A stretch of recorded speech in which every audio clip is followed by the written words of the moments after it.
നബി മിണ്ടാതിരുന്നാൽ നബി തന്നെയാണ് ഖുർആൻ. നബി മിണ്ടാൻ തുടങ്ങിയാൽ ഇത് അല്ലാഹുവിന്റെ ദൂതരായ മുഹമ്മദുമാണ് സല്ലല്ലാഹു അലൈഹി വസല്ലം. നബി മൗനിയായ നബി ദിവ്യഗ്രന്ഥമാണ്.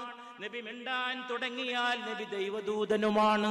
സംസാരിക്കുന്ന മുഹമ്മദ് നബി ദൈവദൂതനാണെങ്കിൽ മൗനിയായ മുഹമ്മദ് നബി ദൈവത്തിന്റെ വേദഗ്രന്ഥമാണ് സല്ലല്ലാഹു അലാ മുഹമ്മദ്.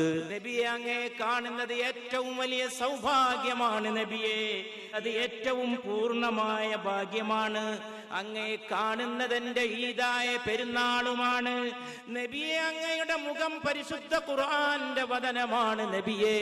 അങ്ങനെ വരുമ്പോ അങ്ങേക്ക് സമമായിട്ട് ആരുമില്ല നബിയെ. അങ്ങല്ലയോ ആമിനയുടെ പ്രിയപ്പെട്ട പൊന്നുമോൻ മുഹമ്മദ് മുസ്തഫ സല്ലല്ലാഹു അലാ മുഹമ്മദ്.